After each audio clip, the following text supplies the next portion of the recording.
ladies and gentlemen, to an all-new reaction and review.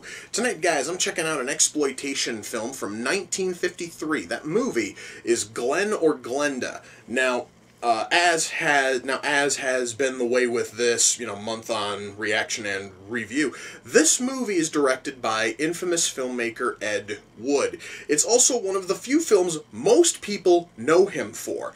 Basically, most people know Ed Wood for this and for Plan 9 from Outer Space. I've never seen this. I've seen clips, I've seen a couple of scenes. I just watched the trailer because the trailer's on the DVD. I really couldn't tell you a whole lot, though, about it, because the trailer's talking about cross-dressing and sex change operations and I guess if you're one of the hundreds of thousands of men who dress in drag, you're mentally sick. I don't know what the fuck any of this is. I do know that the film is that this is probably one of his most infamous works, again, second only to Plan 9 from Outer Space. And I am hoping that it is at least entertaining on a cheesy level. I once more am going to say I am completely counting the possibility of this thing being good simply on the grounds that it's a movie from Ed Wood. It can't possibly be good. But it could still be an entertaining film, and the only way I'm going to find out is if I shut up and I push play, and I'm going to do that right now. So, without further ado, it's time to kick back, relax, and check out Glen or Glenda.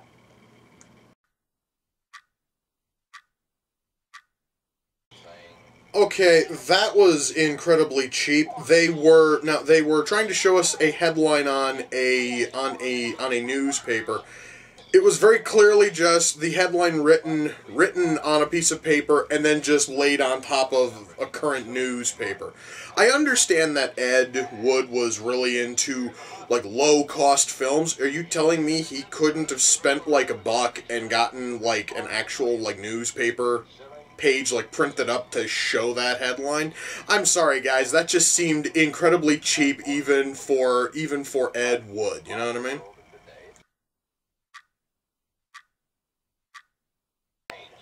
Did Ed Wood actually get a bunch of black actors to dress up as natives and roam around a city park? My God, he fucking did. Guys, this right here just feels incredibly fucking wrong.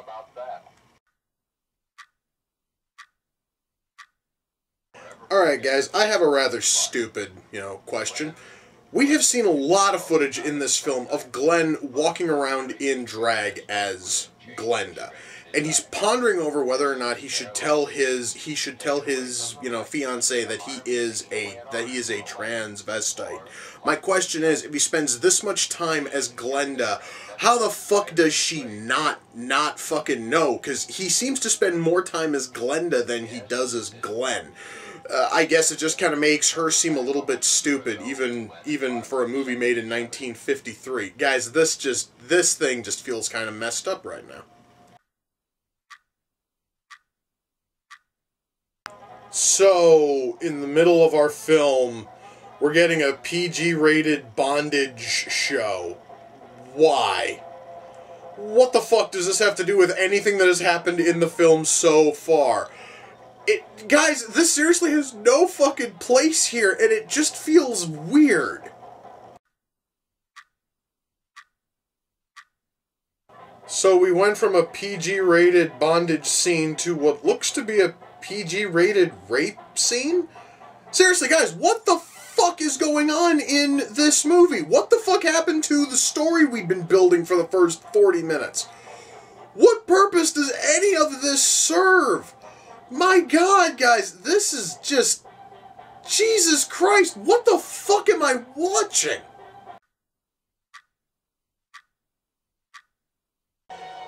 Well, guys, that was Glen or Glenda. Let me shut that off. Okay,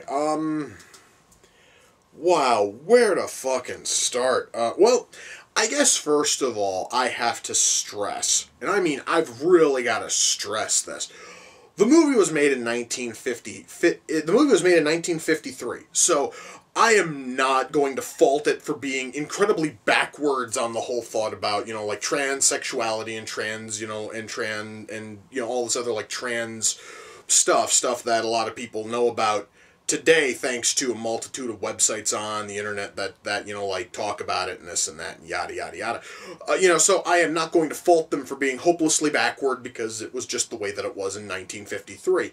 The problem is, it would probably have been better if they could have kept a consistent message throughout the entire film.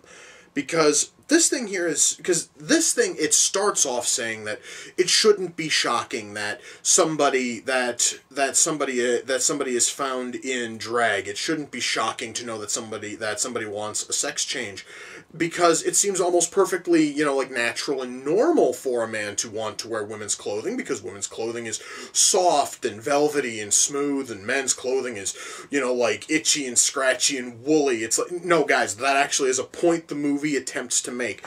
And then in the very next scene, they are trying to tell you that to want to wear women's clothing, a man wanting to wear women's clothing, is this horrible, horrible mental, like mental illness, which has to be fucking treated. It's like, you have to make up your mind, guys. It either is perfectly logical and normal to want to wear women's clothing because it's far more comfortable than a man's, or a man is sick in the head for wanting to wear it. You cannot play both sides of this. And the movie constantly attempts to do that. The movie spends so much time talking, about how, it is totally normal for somebody to want to go out in drag and all this other stuff, and yet when Glen has fantasies about getting married, Satan is his best man. Why? I don't know. When he's having a fantasy about everybody, basically like pointing at him until he changes into Glenda, Satan is also one of the ones pointing at him there. Why? I don't know. It really doesn't try to work a straight message, and it's trying to play every possible angle, and because of that, it comes off incredibly schizo. And this movie was trying to tell a message. I don't even fucking know what message it was. I have no idea if it was trying to justify being a transvestite, or if it was trying to damn it. And I know that Ed Wood was a transvestite, and that he does play Glen/Glenda in this film. So perhaps maybe it was trying to say that is normal, and that you shouldn't judge, and that you shouldn't judge people on it, and that is a very forward way of thinking. It really is. But then, why the hell do we have Satan at his wedding? Why in the hell are they talking about how you need, like therapy if you are doing this? And, all these other weird things. It really is, guys, and I'm just going to say this again, it is really trying to play all fucking sides of this, and it's not really explaining much of anything. I honestly, though, am going to praise it for taking a rather difficult subject, especially a difficult subject in 1953, and trying to make a serious film out of it. It's just they could have done a whole hell of a lot better, and I guys, am saying that knowing full well that this is a fucking Ed Wood film, but still Wood could have and has done better than this. Oh man. Also, in terms of writing, it doesn't help that it starts off with the suicide of a transvestite. The cop who's looking into the suicide is talking to a therapist who tells him the story of Glen. Before he finishes telling the story of Glen, he then jumps into another story about another transvestite named Alan, who went through with a sex change operation, which is the big sex change operation, which is the headline of the one lone newspaper every human being holds, is like reading and holding on to and carrying. I'm going to touch on the newspaper in a little bit later on. And throughout all of this, we are basically we once more are being hammered with the message that it's totally normal, it makes sense, but they also are mentally fucked, and they are really in need of serious therapy.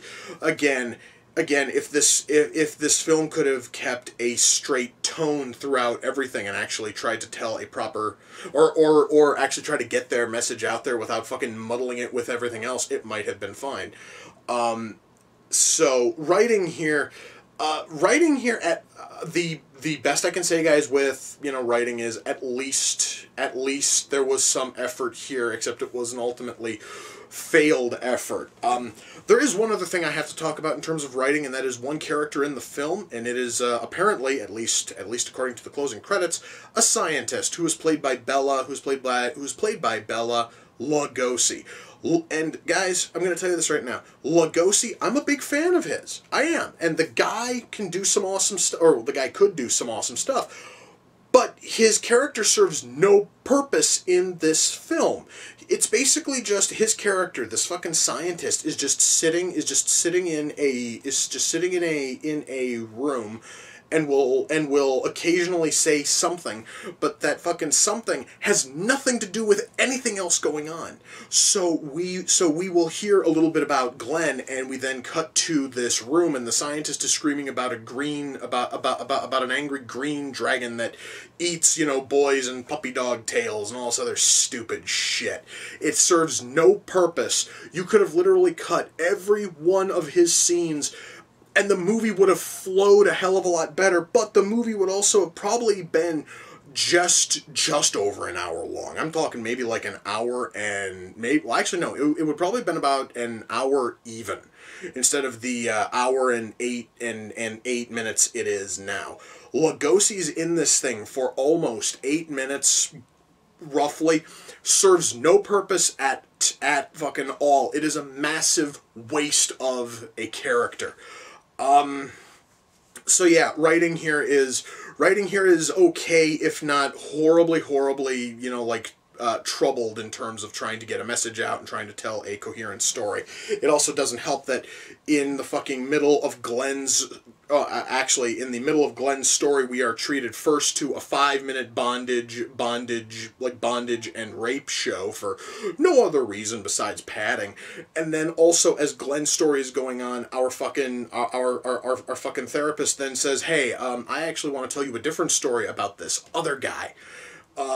And then that story is told and done within like 5 minutes, and then we're right back to the story of Glen. It doesn't serve any purpose. The whole thing just felt kind of poorly laid out. But still, though, there is at least something here in terms of writing. It's just that the writing here could have totally been tightened up a lot. The acting here, well, guys, the acting here is the usual thing you see from Ed Wood's films. It's not fucking good. It seriously, though, is far from bad. I mean, this, honestly, guys, is not the worst I've seen from Ed Wood, and it actually is leaning a little bit towards some of the best acting he has been able to get out of his cast, which granted is not saying much, but at least it's better than nothing. At least, guys, the acting here is better than what was in, like, Jailbait or Night of the Fucking Ghouls, okay? I mean, this right here at least was moderately decent. Special effects. I want to touch on that fucking newspaper. They obviously printed off a newspaper for the film, and you can tell that it's the same newspaper because as the paper is constantly being folded and crumpled, it gets more and more damaged as various characters are holding on to it, and it's there for the big headline, which is basically talking about how the world is shocked by a sex change. But there's then a secondary news story you see way early on, and it was basically one that would have been on the inside of the paper with a smaller headline, which was basically just a headline about a man being caught dressed as a girl. Now, instead of having that headline printed when you printed the rest of the fucking paper, they opted instead to take what looked to be almost like a fucking index card, print off the headline on the index card, and then gently lay it on top of the newspaper. It looks really cheap. It looks terrible. And it really does stand out. And beyond that, there are no other special effects in this film that aren't just like jump cuts, to move fucking characters from point A to point B, and that doesn't happen very often. So yeah, I really can't talk about special effects. I do want to talk about sound mix, and that solely has to do with the version of the film which is right here. One big issue with this has to do with the fact that the sound quality in this thing is terrible, because we will have scenes which are almost completely unfucking watchable because the audio is constantly cutting and clipping. So we actually will lose like the last we will lose like the last half of a person's sentence, and then it cuts right to the next sentence. Or we will lose like a little bit of the sentence in the middle, and we not only are losing the audio, but also quite often the video is also jumping, which tells me that there is lost footage here. Footage that is completely lost, and it doesn't make any sense. And the clipping is exceptionally bad. And a whole lot of this, like, lost audio, it is exceptionally bad in this scene where it's just two guys talking about whether or not they would want to go through with a sex change. And as we listen to them, we see footage of a foundry. You maybe hear about 2/3 of their fucking dialogue, because everything else is lost, is apparently lost to fucking history. And that, honestly, though, could probably be blamed more on the fact that the film was made in fucking 1953, and I really don't think that the film was saved in any kind of proper way to make sure the film isn't overly damaged. So we do have that in terms of sound issue. Camera work here is normally really good, except for the 5-minute bondage and rape show, where at that point we not only have the sound goes completely terrible, but also for that 5-minute scene, everything is completely just washed out, and it looks horrible. It really looks like it was filmed years prior and was just thrown into this thing for the fucking sake of padding out the film, and I would not be shocked at all if that honestly was the case. Ultimately, guys, when all is said and done, am I able to recommend Glen or Glenda? Probably no. And the simple reason, guys, is because, okay, yes, guys, the movie is cheesy and it's stupid. You could totally have fun. Riffing on it. It's just that there really, though, is not a whole lot to completely, like, riff on here, and the movie is ultimately like boring and misguided. It has no idea what kind of message it actually is trying to tell, and it really, guys, just comes off as a somewhat, lazier effort from Wood. So, which, seriously, guys, is kind of sad, because this also has some of the best acting from any Wood film. That really, guys, is kind of sad. And I would love to thank the person who sent in this, as well as sent in every other film I've covered this month, but I can't. And I have told you many times this month, it's because the person never sent me a message. The person never sent me anything to tell me that they sent in this, that they sent in the Slumber Party Massacre trilogy, that they sent in Jekyll and Hyde. I have no idea who sent it in, but whoever sent it in, I do thank you, because you have given me a month of really solid stuff. Well, at least solid stuff in terms of they made for halfway decent episodes. At least I kind of hope so. I really, guys, went into all of these Ed Wood films expecting them to all be kind of horrible, and the fact that some of them were kind of decent, and some of them even had, like, halfway fucking decent acting, I'm kind of stunned. Mind you, though, like, none of them honestly were good, but at least, I was able to get a couple of, like, really, like, watchable ones out of it. Well, maybe I got, like, one, like, watchable one, if I were to really think about it. Anyway, guys, once more, I cannot really recommend this unless you and your friends are just looking for something to, are just basically looking for something to mock for 68 minutes. At that point, by all means, go ahead, but I would never watch this. I would never watch this for, you know, just to simply watch it. It really just isn't fucking worth it. Anyway, guys, with that, we come to the close of another reaction and review. Until next time, ladies and gentlemen, take care, and I will see you all in the near future. Peace.